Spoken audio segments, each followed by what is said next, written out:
Bienvenue dans cette nouvelle vidéo de moi-même, Raph Lerenduc. Cette fois-ci, je parle de ce qu'aurait dû être Transformers 6. Je le dis tout de suite, c'est ce que je pense que le film sera et non ce que je veux voir. Premièrement, le titre. Tout simplement Return of Unicron, ou le retour d'Unicron, ou le retour de l'Unicron, du nom de Michael Bay. Parce que oui, après 4 fois à dire qu'il ne referait plus de film Transformers, il s'est fait pogner dans un scandale sexuel avec un explosif dans le cul d'une prostituée.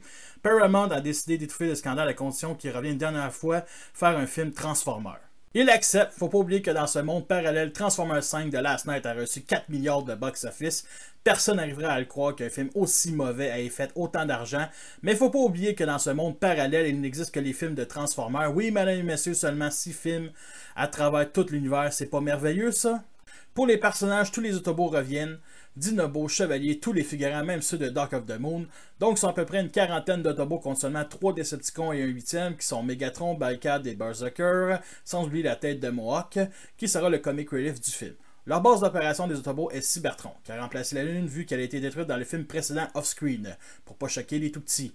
Pour les humains, tout le casting des 6 films reviennent. Pour le climat politique, les États-Unis et la Russie ont été détruites à coups de missiles nucléaires, juste entre eux autres, après les événements de Transformers 5, juste pour être un petit peu d'actualité. Et ils n'ont pas eu besoin d'immenses brocolis de Cybertron, les chanceux. L'Europe est presque détruite, seule l'Angleterre a été épargnée, une bonne partie de la Chine aussi est détruite. La seule puissance mondiale qui reste debout est le Canada, rebaptisé le Canada. Vu qu'on est dans un film de Michael Bay, il naissera une nouvelle escouade militaire dirigée par le colonel Witwicky, du nom de Cemetery Ness. Il traquera les Decepticons restant aux 4 coins du globe sans l'assistance des Autobots.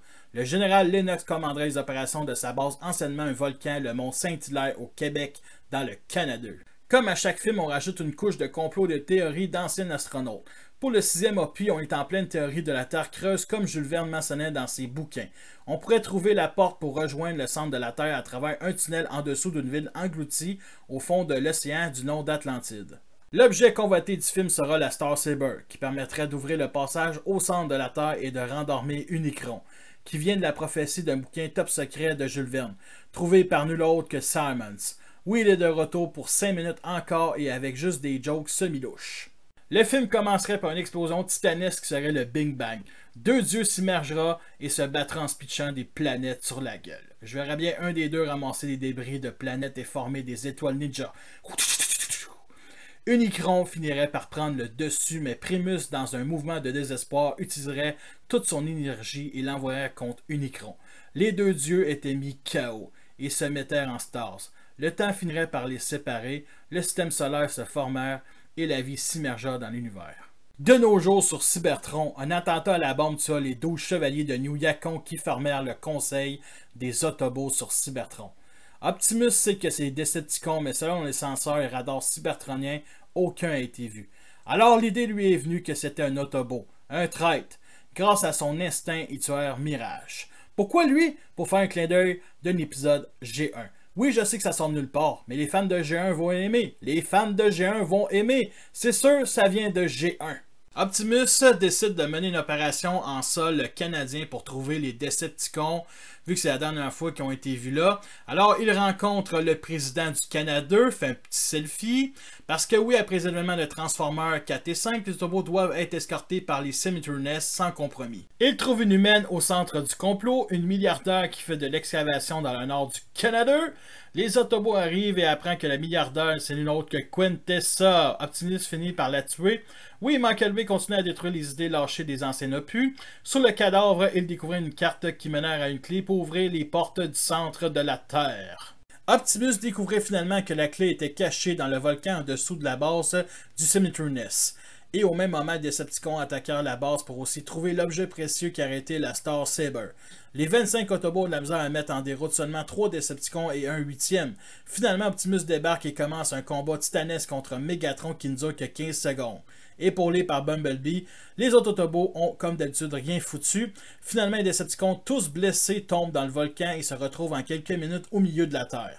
Le général Lennox ordonne à tout ce beau monde, compris les Autobots, de partir au fond de l'océan, trouver la porte qui ouvre le chemin du centre de la Terre. Ils réussissent sans difficulté à rentrer dans la cité, ouvrir la porte grâce à la Star Saber et s'enfoncer dans le tunnel. Au même moment, les Decepticons sont face à un œil géant robotique. Unicron se présente, lit l'esprit de Megatron et trouve son nom antérieur donné par les humains, Galvatron.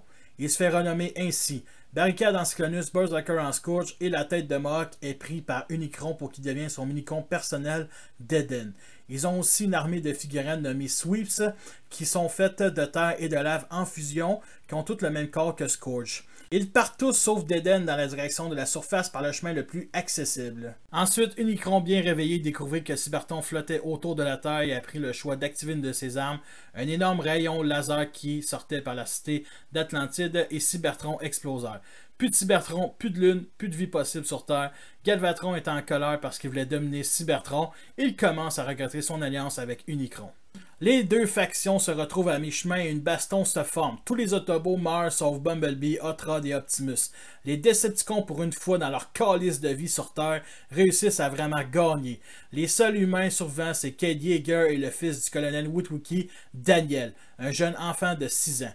Même dans le combat entre Optimus et Galvatron, ce dernier prend le dessus et réussit à prendre la Star Saber au moment du coup décisif. La Star Saber permet à Galvatron de retrouver une petite étincelle de sa vie antérieure et du coup, Galvatron se retourne, tire sur Cyclonus et Scourge, ce qui les tuait sur le coup. Galvatron aide Optimus à se relever et à éliminer le restant des Sweeps. Il explique qu'il faut rendormir Unicron avec la Star Saber, alors le petit groupe de survivants se transforme et se dirige vers le centre de la Terre. En voyant le groupe se diriger vers lui, Unicron préparait d'Eden à les recevoir. Arrivé dans la salle centrale du cerveau d'Unicron, les Autobots se mettent en position d'attaque. D'Eden se fait rabattre par le tirage de Daniel Witwicky, mais Unicron força Galvatron à tuer les autres Autobots. B tombèrent sur le canon de Galvatron, oui, enfin, et Optimus, après un combat acharné, se fait trancher en deux par Galvatron par la Star Saber qu'il avait repris dans la mêlée. Cade décida aussi de foncer sur le gros Transformer, mais juste avec une de ses petites armes, il mourut comme un pauvre con. Devant ce désastre, et je parle pas du film mais du massacre de ses frères, Hot Rod n'a pas eu le choix de mettre une cartouche spéciale qui sort de nulle part dans son gun qui ralentit le temps, se tire dans le pied, un peu comme dans le 5e film, et ça fait que lui et Daniel Witwicky est protégé par l'attaque de Galvatron.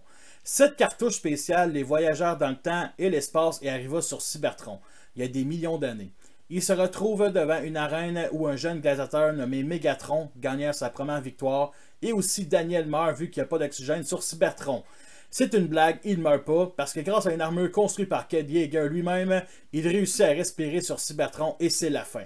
Le film rapporte 16 millions au box-office avec un budget de 2 milliards. Une suite est en préparation qui se passe sur Cybertron du point de vue d'Hot Rod, qui connaît déjà toute l'histoire. Alors ça sera à lui seul de sauver Cybertron. Est-ce qu'il va réussir? La réponse est non. Vous trouvez que ça manque de cohérence, de logique et qu'il y a des trous scénaristiques? Inquiétez-vous pas, si le film serait fait, ça aurait été encore beaucoup plus. Personnellement, j'aurais aimé un remake du film de 86 remis au goût de jour avec Optimus qui meurt et qu'Hot Rod devient Rodimus Prime et vous connaissez la suite.